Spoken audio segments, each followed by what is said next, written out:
Hello,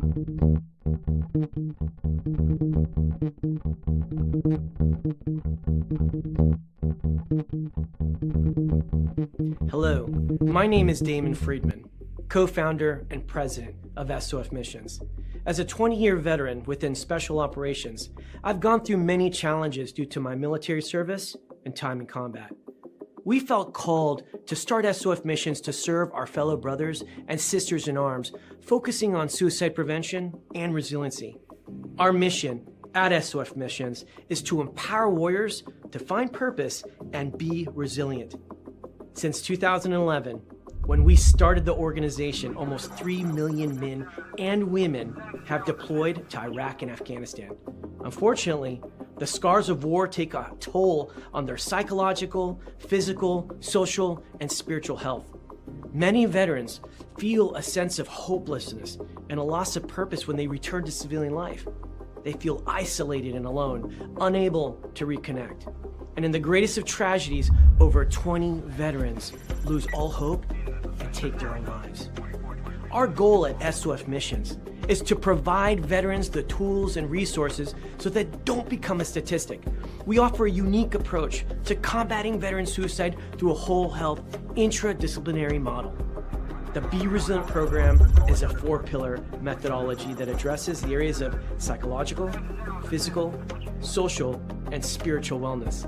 We provide care through 3 delivery methods: medical clinics, retreats, and educational training.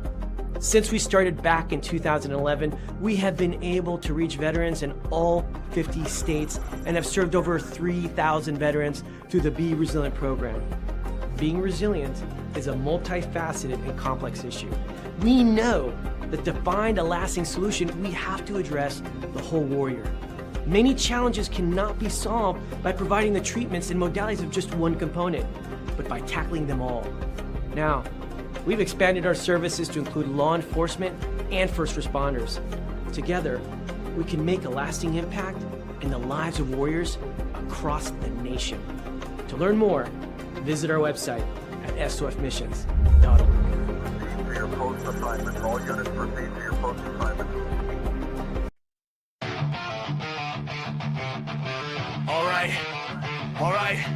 All right. This ain't just a show. This is a platform. Veteran built, battle tested. Welcome to the MisFitNation. Yeah!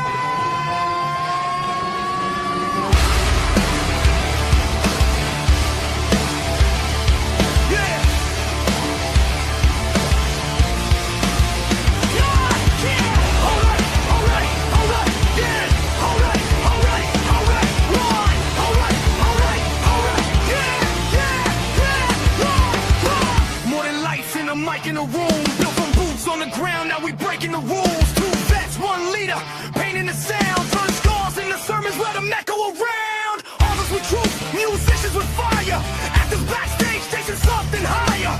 Entrepreneurs bleeding just to get ahead. If you fought for your dream, yeah, you are what you said. If they told you no, if you still came back, if you fell to your knees but you stayed on track, this is your voice, this is your flame. Say it loud, remember the name.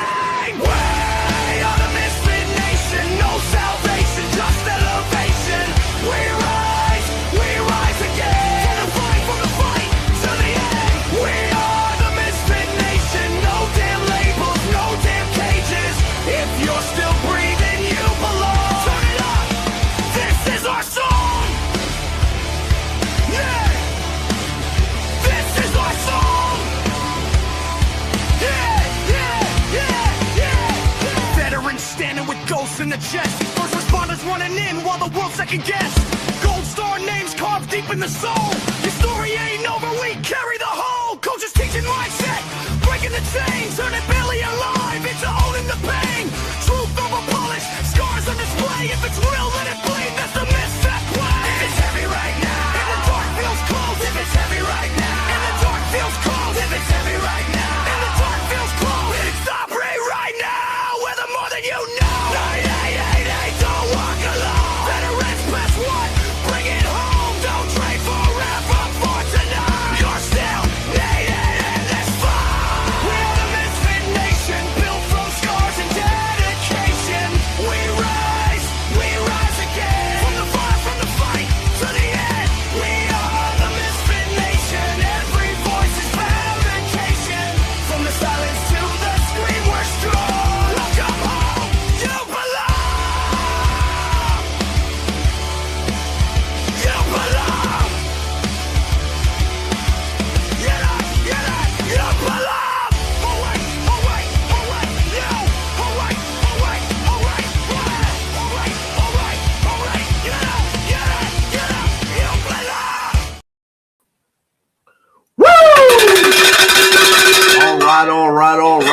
Welcome back to the Misfit Nation. It's your Thursday after dinner edition.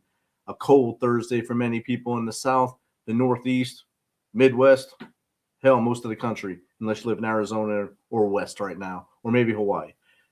We are thawing out. Our roads are still crap, but we're surviving. We have that resilience. We have that fight, that grit to get through this and stay and do it together. Thanks for hanging out with us tonight. Thanks for collecting your freaking flyer miles and being part of the Misfit Nation.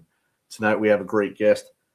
We met through mutual love of advocating for veterans and helping our community. So it's great to finally get him on here. He's talked a lot about coming on the show in the past. Finally, I threw that hook out there and hooked him on there. And he's coming in from a warmer state, I guess we'd call it. So today on the Misfit Nation, we welcome United States Army veteran. That's right, another Army veteran, Manny Vera. He served over a decade as a military police officer and has continued his mission of service through mental health advocacy and leadership development. Now, as a regional manager with the Travis Manion Foundation, he brings a powerful perspective on learning, connection, and purpose beyond that uniform we wear. So without further ado, let's welcome in Manny Vera. Welcome, Manny. Hey, Rich, how you doing? It's great to have you here. Like I said, it took us a while to get you in here.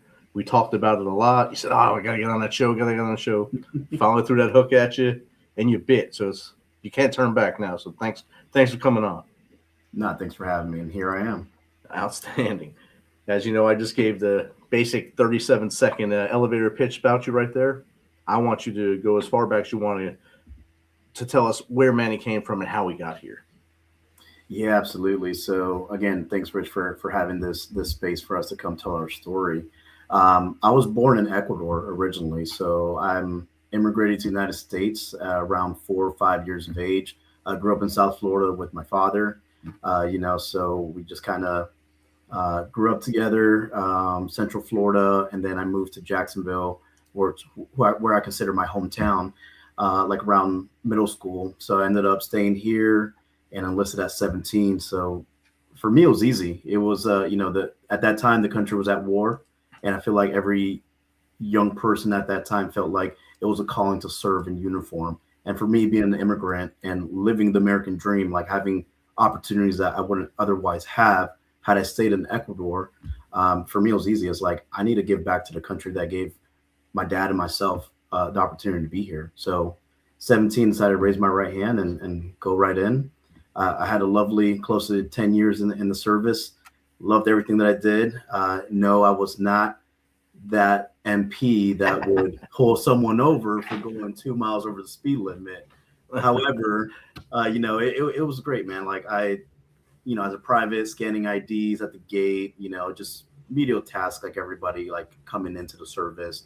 Had amazing leaders, NCOs that people I look up to, I still stay in contact with. Moved up the ranks, became a patrol supervisor, a team leader, squad leader, worked in law enforcement ops, S3, the place that everyone loves to go to. So yeah, man, I loved my career and got out, and this will be my 4th year out of the service. And with that, it's kind of scary when you take off that uniform. It's like, man, like, what am I going to do? What's that next thing for me? And, I started working for a startup nonprofit, working in mental health. And for me, losing many friends to suicide, it just seemed like a natural fit. It's like, okay, if I could make a difference in this space, like, I'm going to go ahead and do said thing. So I became a certified peer in the state of Florida, meeting those veterans and first responders that were at crisis, the ones that dialed 988, press 1. I was that person on the other line trying to de-escalate and share resources with them. And being in Jacksonville, one of our largest resources here is Wounded Warrior Project. And through working with them, I came across opportunity with Travis Manion Foundation, ironically, with the person that we both know, Chris. So I was on the podcast prior to him. And so I follow up on the same podcast. Shout out to Vet SOS and Sean Welsh, and Chris was on it. He was talking about Travis Manion Foundation. And, me being in the advocacy space, like, I need to look for resources. Like, what is this TMF? Like, I have no idea who they are. And I just happened to see that they were hiring. So, here we are 2 years later, the rest is history. So, just love the journey, especially, but, it has its ups and downs, but you got to admire the journey and meeting all the people on that journey as well, like you, like Chris, like so many other people that I've been blessed to be part of my life. Well, definitely. And Sean Welsh, great man, Bad SOS podcast. We're together on Heroes Media Group as well. Awesome dude. I was on his show probably around the same time as both of you, and we've stayed in touch since then, since we're in the network together. And he does a lot of great things. He's now a nonprofit as well with his podcast, so he's doing amazing things. And that, for your service, I mean, you went from Ecuador to Florida, 2 nice warm climates, and then to be an MP, you had to go to Fort Lost in the Woods. How was that shocking all for you? During the winter too, man. Like, so, you know, being somebody from, like you said, like tropical climates, never seen snow ever in my life. And we're over there low crawling in snow. And so it was a culture shock for me. Like, whoa, what is this thing? And like, you know, over there, training doesn't stop if it's snowing. It's like more encouraged. It's like, you're going to go out there and stuff. But what I realized very early on is that you're not doing anything by yourself. Right. You're doing it next to your battle buddies, to your brother and sister, to your left and right. So, like, you know, it's a collective thing. So, you know, I got over that real quick because, you know, lucky me, I got stationed in Germany right after. So I experienced the winter over there, got stationed in Colorado. So I got the winter there. So I lived in the Midwest, Kansas and Missouri. So I got the full experience in my time in the Army when it comes to snow. So, you know, I'm happy to be back in Florida. And they definitely got you with all the winter places. You definitely stayed above the Mason-Dixon line the whole time you're in your career. Absolutely. Yep. So you have a lot of cold weather gear probably stocked up that you don't have to use anymore unless you travel up to visit any of us. So that's outstanding. Yeah. Yeah, absolutely. And of all those cold destinations and duty stations, what would you say was your favorite one, and which one was not so great?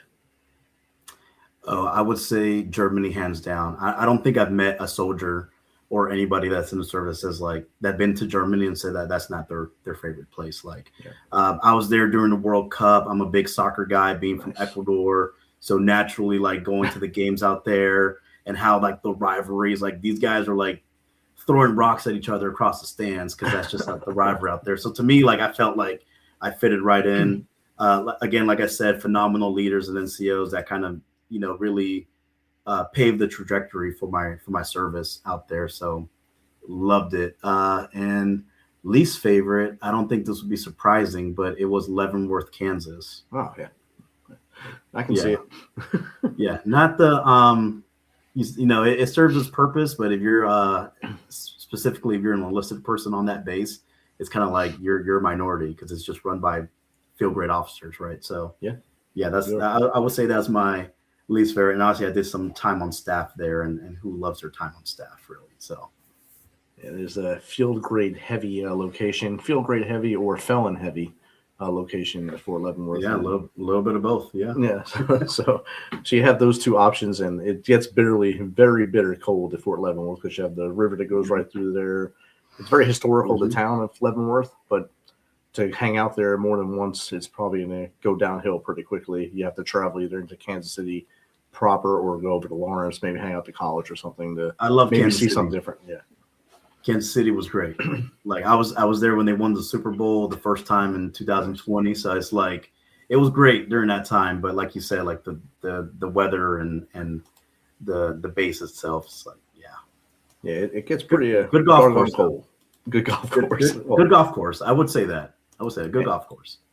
And that comes back to that field grade stuff. They have to have their golf course and a time to, you know, mix and mingle out there on the links. And then after you got out, you still felt that need, that desire to serve. But you know, like all of us, we get out, we don't know what to do with our hands. When we get out, we throw them boots over the wire. You went to CRPS, and explain a little more about that certified peer stuff, because a lot of veterans don't understand what that is. They think it's some certifiable thing, but what does that do? Are you an intermediary? What are you?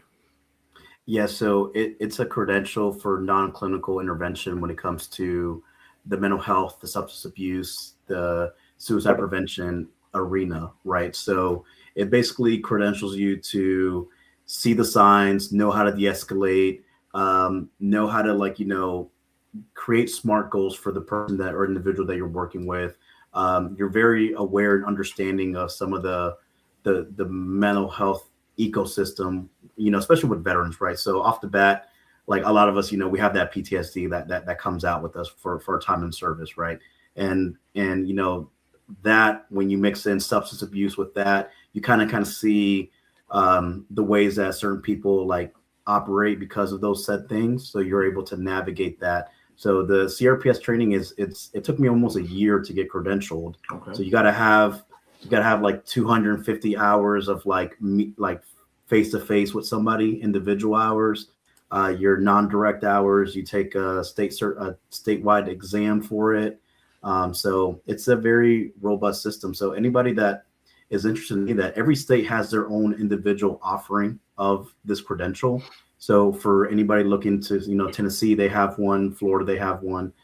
So anybody looking to navigate that, the best advice I give is like, if you're in the military, right, and you were a leader and you had a soldier come to you with certain issues, right, and you needed to, take that knee, be down on their level, like listen to what they're saying, you're being a peer in that moment. Yep. Right. So for me, once I learned that and learned like, oh man, like being a squad leader, like I had multiple soldiers with things going on so many fronts. Right. So I had to like really sit down here, like what kind of resource can I get what kind of SMART goals can I develop for them so they could, kind of get out of that hard spot. Right. So for me, that's peer work in a gist right there. And you referenced earlier about being on the other end of that call for 988. A lot of veterans don't want to call that. They think if they call that, everything's going to go downhill for them because the man or big brother will be watching them. Can you bust that myth for them that 988 is not the I'm going to tell on you thing? It's the I'm going to help you thing. Yeah, absolutely. So I would say that the common myth is that if you dial that number, you're seen as you're weak, that you're, you don't fit in, like you're that anchor to your team, and it's the complete opposite. I would say that it takes so much courage and bravery for you to step out and really say like, hey man, I have some issues. I got to take a knee right now. Can you please like just listen to me? And a lot of times it was just guys needing to vent, and gals as well. Like they just needed to get it out, develop some SMART goals for them, make sure that they're safe. And then like after that, some of them just really needed that 1 hour conversation, right? Or some of them just need to attend a group setting and kind of talk openly in a public forum with other people that get it. And, a lot of them are okay with that because, again, we're non-clinical, right? Now, are there some people that obviously need that extra layer of care and they need that clinical intervention? Absolutely. But when you have a peer that advocates for you and that understands saying like, hey, man, like for me, I've been there. I know what you're going through. Like we could get out of this together because nothing can be done by yourself. So I would say that it takes so much courage and bravery for somebody to say like, hey, like I need help right now. Definitely. And I think a lot of our brothers and sisters, they had that weird feeling that if they call that, something bad will happen to them. Like you said, they feel weak, or maybe the man will come and take their weapons away from them because they called that number, or X will happen at their job. And to hear you say that won't happen, hopefully they're listening and we reach one, teach one, and maybe it has that domino effect and goes down the line and everyone understands that, hey, that number's there to help people. And we had one of our co-hosts, Jake. I was there with him when someone that he knows very dearly had to call that number and it helped them. And he's a strong advocate for it now. So it helps to have advocates like him and then someone like you who has been that voice of calm on the other end of that call to help people understand that it is a good thing. It's not that thing that's going to kill you. It's the thing that's to keep you with us. Absolutely. Yeah. No, 1,000%. And then you said you got to get certified in your state. Is there reciprocity if, like, say you were in Florida, you took the test, and you moved to Tennessee? Is there reciprocity so you can do it here, or you have to retake the test? No, so every state works a little bit different. There is some level of reciprocity there, but like I said, like for example, in Florida, there's certain nuanced things. Like for here, if you have to do a welfare check, right, it's named or has a code here for it. And in Tennessee, it might be different. Right. So you just got to like look at, like, for example, if I'm doing a welfare check and they need to make an intervention, that's called a Baker Act here in the state of Florida. Right. In New York and Georgia, it's like a code 10 something. Right. So it's a little bit different from state to state. But ultimately, like there is some level of like that crosses over. Yes. That's good to know. And And basically, you're just learning the verbiage for each state, and as long as you can pick up that stuff easily, I'm sure you'd fall right back into what you were doing wherever you were, and be able to provide that assistance. I know Wounded Warrior Project actually advocates the peer support group very well. It's one of their bigger programs. And like you said, 2 years ago, you fell into Travis Manion Foundation by looking them up and getting a job with Travis Manion Foundation. They're not a peer support group, but what is the Travis Manion Foundation? Yeah, so we are a veteran service organization named after a Marine that made the ultimate sacrifice in 2007, First Lieutenant Travis Manion, Naval Academy grad, class of 04. And what we do is we're very much, I had this conversation earlier with somebody, like there's a difference between, I like to call us a veteran empowerment organization, right? Because, we are empowering our veterans and families of the fallen to go develop character in future generations, right? So we're not an org that like, hey, like I want to come join so I can just get my T-shirt and run out the door, right? Kind of check the block, like that's not who we are, right? So like, if you want to have that continue having to find that purpose and being a citizen in your community rather than just a civilian in your community, and you don't need a uniform to be of service, right? Come reach out to us. We have a phenomenal youth mentoring program called Character Does Matter, powered by Under Armour Freedom. We have our service projects that we do in honor of a fallen hero, which we call our Op Legacy service projects, right? So if there's anything that I say that what we are is like we're a community at the end of the day, right? So you come in, you do the programming, but you're connected to a broader range of like-minded individuals, right? So there's so many incredible people like you, like Chris, like Jason, like so many people that I've worked with and other volunteers that like I've been blessed to have in my circle with doing this job, seeing those leaders get after it, and then seeing that transition with those veterans that they come in like new, right? They're like, hey, like I don't know if I could do this. Like I haven't done any of this since I took off the uniform. They're kind of like trying to figure that thing back out. And then once you give them that empowerment that like, hey man, you're the one, your experience brings the content to life for our youth. You served in the Army, like, what leadership is, man. Now bring that content to life for these next generations of leaders. And once they do that and they feel empowered, we see that they have positive effects across their mental health and well-being. So although we don't promote ourselves as a clinical intervention organization, because we're not, right, with the programming, it improves their mental health and well-being. And doing that, it prevents veteran suicide. Because again, you got that community, you got that empowerment, you're leading into your strengths and giving back to your own community. And you don't need a uniform to do that. You see that doing all those things adds up, and we're fighting veteran suicide and doing that as well. Definitely. You mentioned Op Legacy. This Saturday, we're going to do our Op Legacy for Martin Luther King project. This Saturday instead of last Saturday, thanks to the snowstorm, the snowpocalypse. We'll be collecting Valentine's cards so that teachers don't have to go out of pocket, so every kid can give out Valentine's Day cards. It's something that started our chapter, and it's the project that started our chapter, and we keep it going every year because it is such a much needed thing in our times that where so many kids are economically disadvantaged. So we try to help as many as possible so that they can have that smile on their face. That's just one part of Travis Manion Foundation. Like you said, we, as a chapter, it builds that camaraderie. Like Chris and I and Harriet and Sarah, we started this over eating at Drake's, D-Rake's, eating some tater tots and chicken wings. And we started this chapter just on a wing and a prayer. And we got that following. Now, Chris and I have both been through SLP, which I'll let you explain SLP here in a second. But have you seen other chapters like ours, just grow from that grassroots, build that camaraderie, and just kind of keep those, I guess, those best projects and keep them going while also doing all the other great things that Travis Manion Foundation does? Yeah, absolutely. I'll give a shout out to our local chapter leader here in Jacksonville, Mike Horchak, also an Army veteran. Like, he graduated the leadership program, which I'll touch in here in a little bit. And he really took over the chapter and kind of led that initial charge to kind of revamp and revitalize this rich veteran community that is Jacksonville, right? So with that, we have the This past year, we had the 5th largest honor project here in Jacksonville National Cemetery in the country. We've done some events with the local Jacksonville Jaguars. Go Jags, I'm a big Jags fan.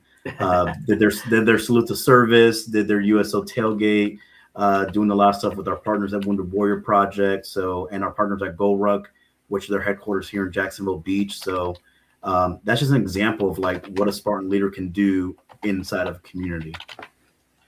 Definitely, and so many other ways that Travis Manion Foundation is connected with other orgs, and like the Go Ruck organization, and within the community, the Wear Blue guys, Wear Blue organization, we connect with them for Wear Blue Run to Remember on their special days, and they come back and help us.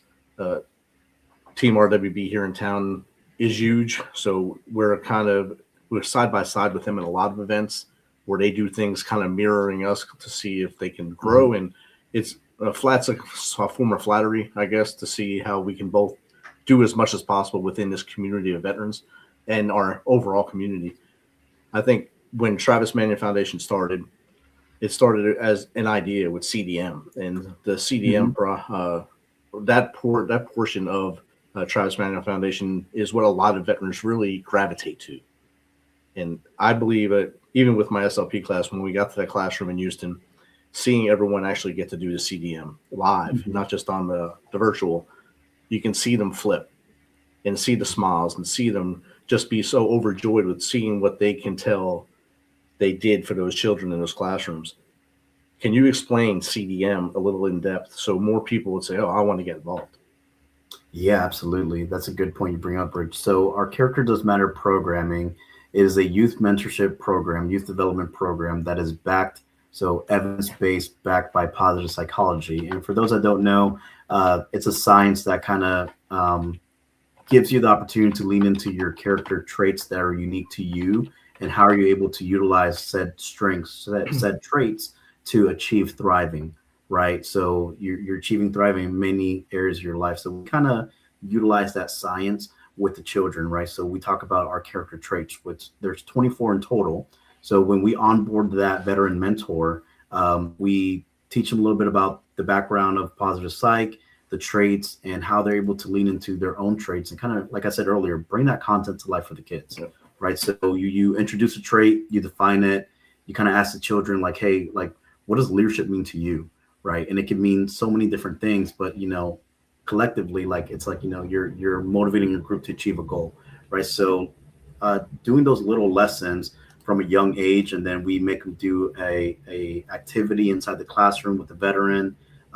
We go over a fallen hero, which is very important. That's, serving Gold Star families is one of our major populations that we serve at Travis Manion Foundation. So always touching about that legacy piece, right? So touch on that fallen hero. You have your character and action story. So for some kids, like one of our character and action stories is Kylo Ren from Star Wars, right? So when the kids see that, they're like, oh, wait, he was a Marine? And we're like, yeah. So, you kind of see them kind of spark up and saying like, oh, that's the guy from Star Wars. So you kind of connect all that, right? Because we want to make sure that the content is, it appeases the youth audience as well. And it could be utilized like for that veteran to bring to life. So in a nutshell, that's the programming. We do work with youth audiences from elementary all the way to college aged, even active duty military, our lower enlisted personnel, that E1 through E4 demographic. So we're in elementary, middle, high school, after school programs, YMCA. So you name it, we're there. And it's really our volunteer mentors that are out there, like, executing the mission and pouring into that next generation of leaders. Definitely. And I like that you brought up Kylo Ren, because that's something they can relate to, something that they've seen in the first 3 Star Wars that they believe are the last 3, but for our Star Wars geeks, it's the first 3. Yeah. But they understand now that that's someone that, as a hero to them, was also a Marine. Not only are they learning leadership and values based off of his story, his character in action, now maybe they might become a Marine, or they might choose to serve now just because of that one CDM lesson.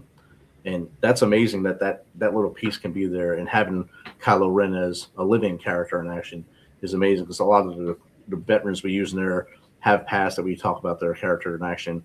But then, of course, there's a lot more that are unknown or not movie stars now that we talk about that. Oh, that guy did that. That's great. Mhm. Wait, Kylo Ren, that's my man. So Yeah, that's amazing. absolutely. And I'm sure you do a lot of them. I know you've hosted a lot of the virtual ones for us. You take a lot of your time doing that and getting us in there, roping us in there and gathering us like cattle on the Zoom so we're on time and scheduled correctly, because those teachers that are in those classrooms or the mentor that's in the classroom has a hard enough job keeping them kids focused without us not being on time. So that's a great job that you guys do with the virtual side of it as well. Yep. Shout out to our Spartan leader, Jackie June, out in Tampa, Family of the Fallen there, and the Braden River Middle School and Miss Beach specifically.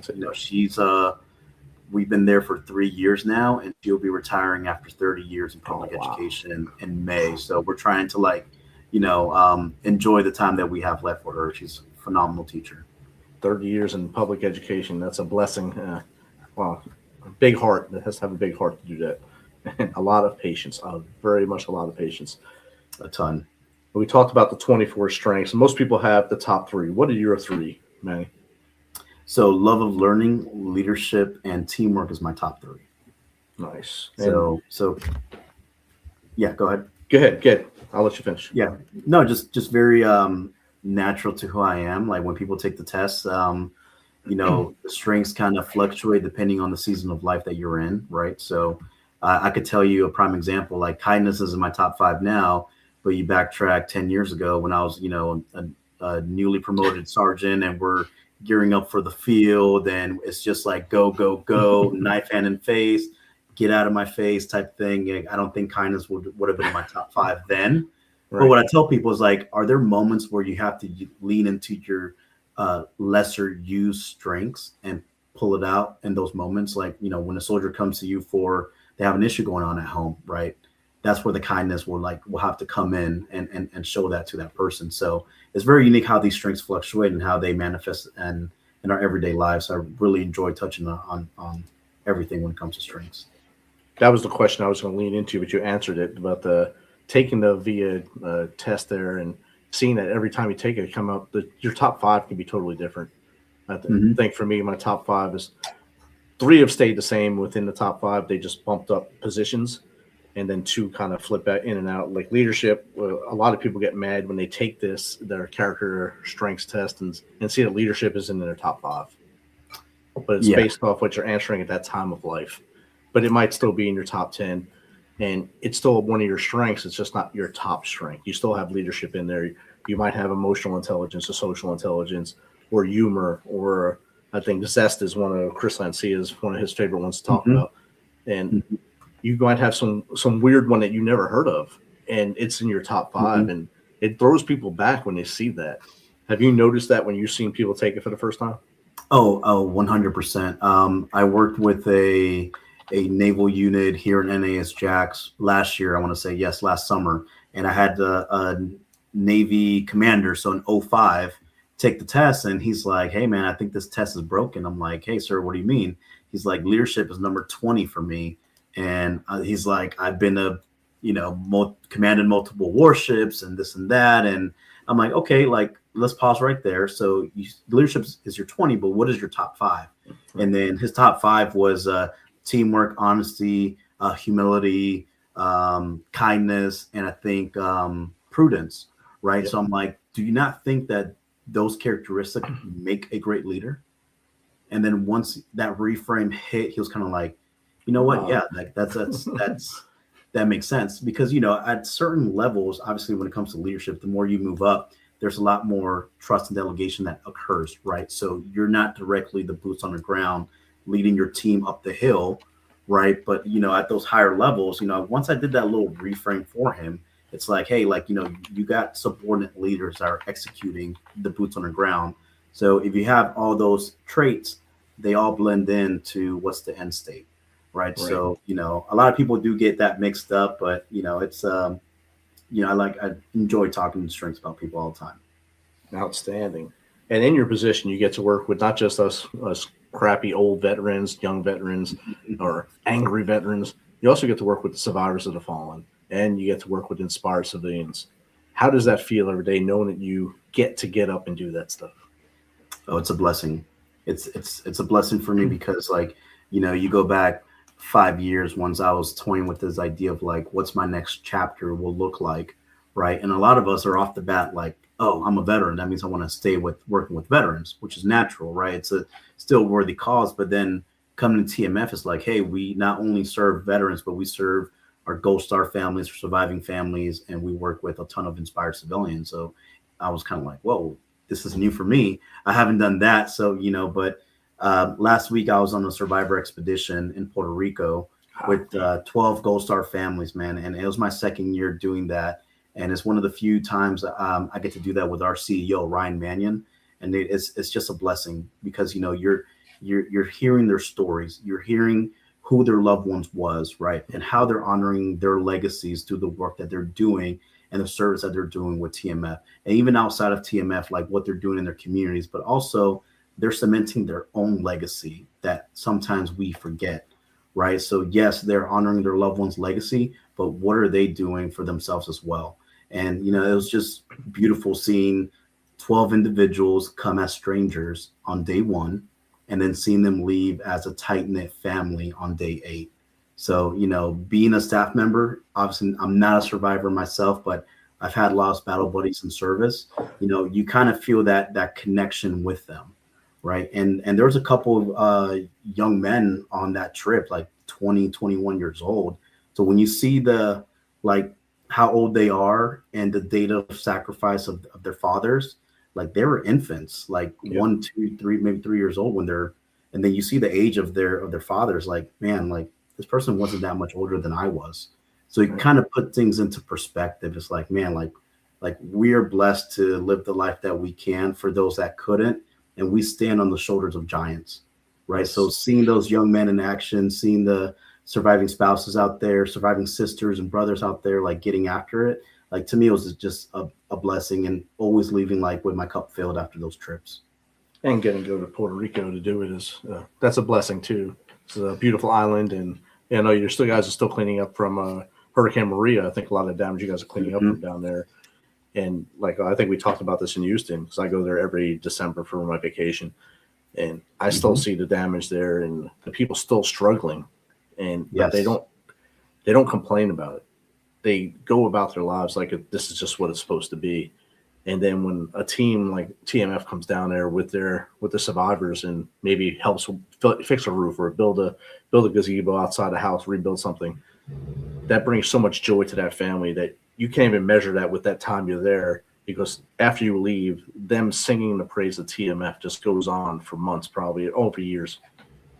Oh, 1000%. One of the houses that we worked on this past year, last week, it was one of the same houses we worked on last year. We just came back to finish something up that we couldn't finish. It's interior paint, but the homeowner last year, like she was just so grateful that we're painting her house and plugging some holes in her roof that she cooked for all 20 of us.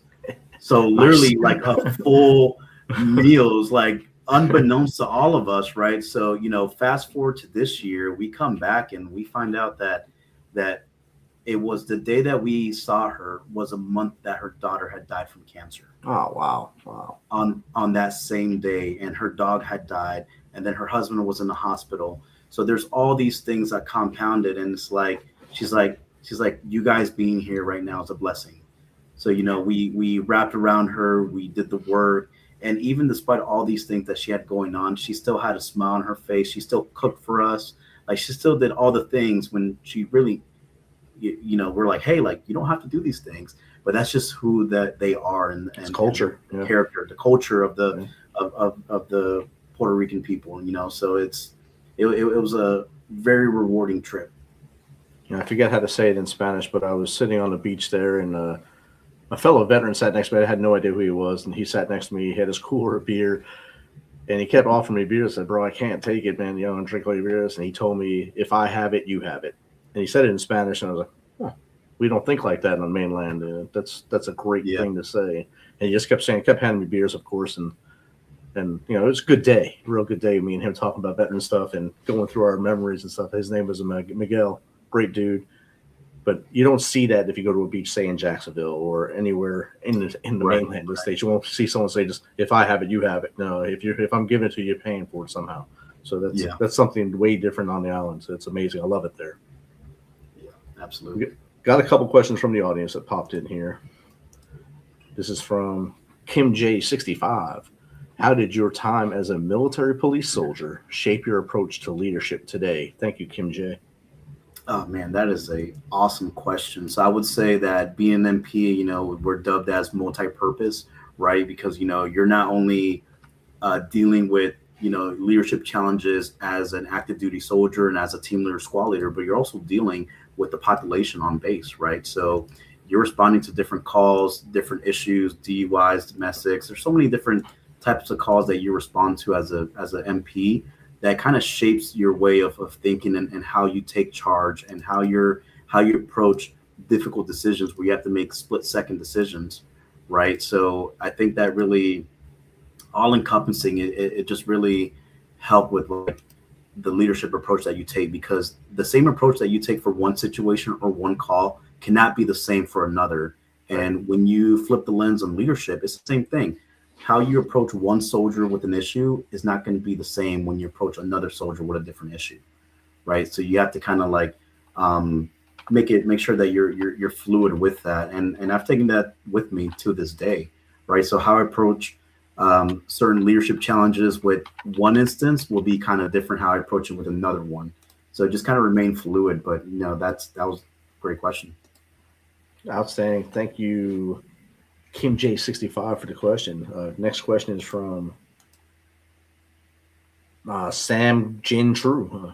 Why is a love of learning such a critical character strength for veterans transitioning out of service? Oh, another great question. The day that you stop learning is the day that you stop growing, right? Yep. So you have to be a sponge, especially when you're taking off that uniform, because unbeknownst to us and our ego, we might think we know everything when it comes to that, right? But when in reality, when you step out into that arena, like you're no longer your rank and your last name. You are you, the individual, right? So like there's so many things to learn. So I think for me, that was natural. I learned so much in such little time, forcefully. Right. I didn't make my transition easy whatsoever. Right. None of us do. I looking back now, I'm like, man, I wish I would have known about Wounded Warrior Project, about other transition services, Hire Heroes USA, TMF, Team RWB, Team Rubicon. Like, I wish I knew about hey, they offer services specifically for me. They're gonna give me a career coach, help me negotiate, help me with my LinkedIn, right? Like all those things, we don't know coming out, right? We just know the basics that TAPS gives you, but outside of that, it's on you to learn all these things and know that, you'd be surprised of how many people you could just shoot a message out to on LinkedIn. Hey, I'm a transitioning service member. I see you're working in the IT field. Do you mind sharing some of the things that you did that's successful in your career, right? And you'd be surprised of how many people will take the time to kind of give you the quick rundown, like, hey, if you're interested in IT, here's some certs I recommend you doing. Here's some orgs that can help you with that. Bop, bop, bop. Hey, actually, here's my number. Give me a call at 8:00 tonight. Let's chat it up, right? You'd be surprised how that is. And I get that all the time, and I did that too coming out. So you can never stop learning because you never know what information's out there. Definitely. You hit the nail on the head there. LinkedIn, I like to tell people, if you're not LinkedIn, you're linked out. It's the easiest way to network. You can ask a question on there and you'll get an answer from someone that you never thought you'd ever hear from or never even heard of. They're more than willing to help you. And Veteran Mentor Network on LinkedIn is a huge pool of experts, mostly from the civilian side, that want to help veterans as they do their transition. Whereas knuckleheads come out and hard heads like myself, I can do everything myself. I know what I'm doing. I've done this for so long. And then you jump in there and they're like, oh, you're doing that way wrong. That is not a resume you have. You might want to check this out. And you start taking that knowledge and say, wow, maybe I should have listened to them all along. I would have been doing so much better now. And just having that overall network in there. I mean, me and you are connected on LinkedIn, but we know each other. But then you have somebody two down from you that I've never met before that could possibly help me, and same on my side for you. You might have something you need that someone in my little corner of that network is able to do for you, and all you got to do is reach in there and say, hey, I know Rich, and I think you'd be able to help me out. And most people will say yes. 100%. Next one is from Ron for Justice Warrior. What lessons have you learned working with veterans, Gold Star families at the Travis Manion Foundation? Yeah, great question. I think I touched about it earlier. You know, it's the being a veteran, working with other veterans, right? There's so many things that come to it, right? So it's like, hey, like, what are your interests? What are you looking doing? Like, how can I empower you to lead into your strengths, and kind of let them know, like, hey, you know, you don't need a uniform to continue being of service to other people and those in your community. Here's one of many pathways that you could take to lean into your strengths and lean into your experience and bring things to life, right? And then with the Gold Star families, like, I don't know about you, but as a veteran, and then, you know, losing my friends, you attend the memorial, you talk to the family for a little bit, but then life continues, the mission continues, right? Like, everything doesn't, for the service member, it keeps going, but for that family is different, right? Yeah. You know, I know there's like this rule, this 6-month rule that they have, that you're not able to talk to the family while they're grieving, understandably so, right? But like, after that, like, if you weren't like that person's best friend, really, like, you don't really know much of their family thereafter, right? So kind of navigating that was kind of difficult for me in the service, but then coming out, you see, like, you know, these Gold Star families, like, they're just out there, like, wanting to continue serving. Their resilience is unmatched. Like, I've never met a demographic of people that have gone through the most profound loss that one can go through, and they still show up day in and day out, willing to serve, right? So I think that right there is just so unique and a blessing in itself, that, you know, never met more resilient people than our Gold Star families, and it's an honor to serve them and helping honor their loved ones' legacies. Definitely. And the head of our TMF is a shining star of that right there, Ryan Manion. Her and her family, when they started this, was not long after we lost Travis Manion. And they did this out of their heart, and they put this program, this foundation forward because of their love of people and the love of what he did and why he did it. And that's the shining light. And then now you guys on the staff are able to add that to those families as they are still trying to, some of them are still rebuilding, and they went through that sudden loss. That first, they know that could happen, but that sudden loss is still a kick in the chest. I don't care who you are, it's a kick in the chest. And probably more than 90% of them was a sudden loss, and it wasn't something that was prolonged. So having people like yourself and Jason and everyone else on the team that are able to reach out and touch someone, sit and just listen to them, or go on the expeditions with them and hang out with them and rebuild things and listen to their stories. Maybe you're just standing in the background, listen to them talk to each other as they vent and let themselves breathe again and talk. That has to be a monumental feeling for you guys, and a feeling of amazement as you can see them grow right in front of you. No, 1,000%, absolutely. And like, you know, one of our surviving families out in Tampa, Jackie, her husband was an MP as well. So I felt like even more connected, right? Because we have our own military police memorial on Fort Leonard Wood. So I'm like, hey, like I need to get your husband into this memorial, right? So I kind of made some phone calls, got a brick, and he has a brick laid there. So that memorial's for all MPs, past and present, you know, that made the ultimate sacrifice. They have a little brick with their info on there and a little star next to it, you know. So it's just beautiful seeing our Gold Star families thrive. And that's right outside the actual schoolhouse, isn't it? The memorial. Yeah. So it's right by the museum. If you're familiar with Fort Leonard Wood. Oh yeah. I had some hatred there. Yes. Our next question is from a longtime listener, great friend of the show, Mr. Chris Lancia. Please walk through the importance of service members getting involved in their community while still on active duty to build a network and sense of belonging as we transition. That's a great question, and shout out to Chris. Chris Lancia, the next governor of Tennessee here next week. We'll see what happens there. But yeah, I think those that are on active duty that you see at networking events, volunteering with community organizations like TMF, Team RWB, Team Rubicon, I would say like they're ahead of the power curve. Because when I got out, I had zero awareness of these orgs, right? So prime example, I'm in the MBA program with an active duty Marine, one of my classmates, and he's already like out there doing all these transition programs. He came out to my veteran networking event last night and talked to somebody that owns a business that he's looking for entrepreneurship and business consulting gigs. I'm like, dude, like you're getting after it, man, and you're still a year out from retirement. So it's like it's so important because they could be aware of the network, what organizations exist to help them, and what avenues that they want to take. Because say they want to go into business and that's just not their thing, right? They got enough time to pivot and go do something completely else. Like I use myself as a prime example. I was law enforcement. So many people thought like, you're dumb for not going to law enforcement. You have all these credentials, all these things. It's a very seamless transition to do law enforcement on the civilian sector. But guess what? That's just something I didn't want to do anymore. So I needed to pivot. So, if you're on active duty right now, go and look up local resources, connect with me, other organizations, because it really gives them like a foot ahead on what's out there for them.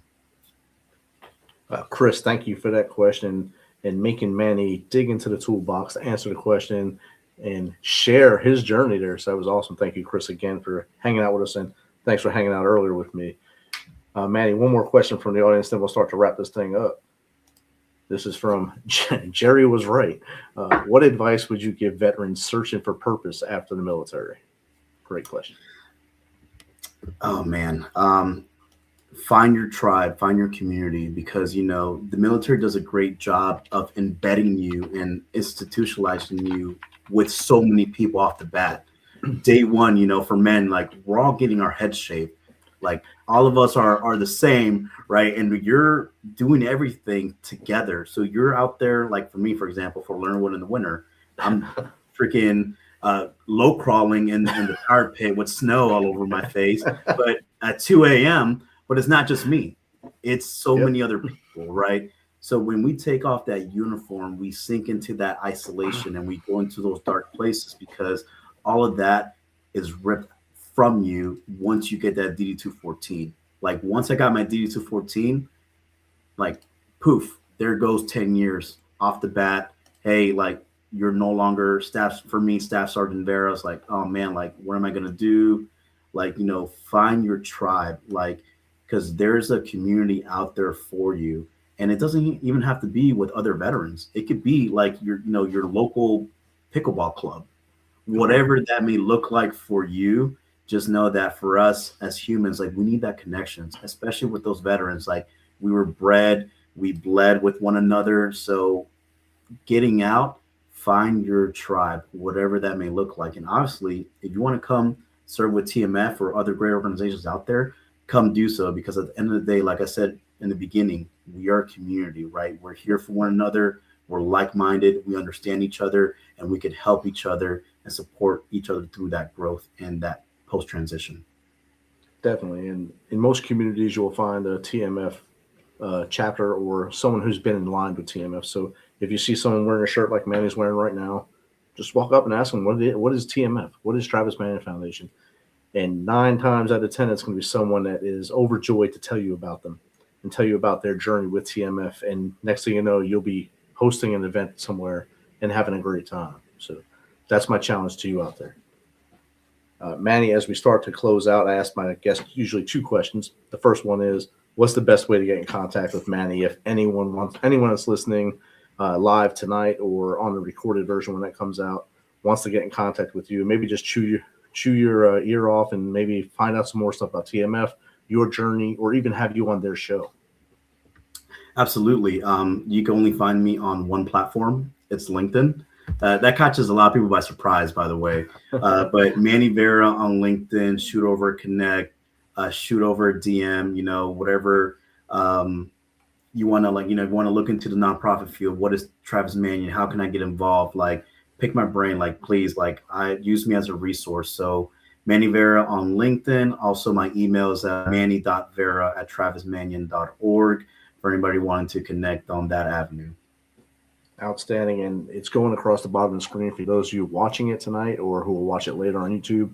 And it will be in the show notes for those of you who get this on audio later. Reach out to him. The worst he can do is say, I don't know, but point you in the right direction. Manny, last question. This one's the harder one. What's 3 things the Misfit Nation can start doing tomorrow to be better people?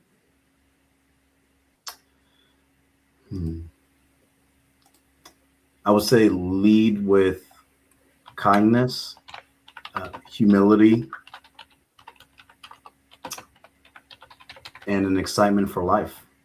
Nice. 3 good ones. Manny, thank you. Thank you for agreeing to finally come on and biting that hook and saying, yes, I'll do it, brother. It's been great having you on here. If you ever want to come back on, you have great updates you want to send in to us, we'll post them up here. You know I'm going to promote Travis Manion Foundation on here as chapter lead here in Clarksville, as an SLP graduate, and as a brother to you here. Even though I'm chemical, you're MP, so I won't hold that against you, but I'll hold you with me as a brother in arms. Thank you again for hanging out with us tonight. Rich, thanks for the opportunity, my brother. So, awesome platform. Thank you for what you do and giving our veterans that voice. So thank you, my friend. All right, brother. As me and Manny talked about earlier, we talked about 988. We talk about it here all the time on this show. Tomorrow is 100% better with you in it than it is without. Do not hesitate to pick up that phone, dial 988, take option 1 if you're a veteran, or follow the prompts if you're not a veteran. We need you here with us. People love you. People want you here. If you don't want to dial 988, in your wallet, I've told you to keep that 1-inch piece of paper with 3 names on it. Dial those 3 names. Call them. They want to hear from you too. And you can probably make their day as well. Keep reaching out to people. If those don't work, contact us. info@themisfitnation.com, Steven@themisfitnation.com, or Jake@themisfitnation.com. We will answer you. We'll keep you on the line until we get someone in your area that can help you and make you feel better about everything going on in life. Till next time, be humble, stay hungry, and keep hustling.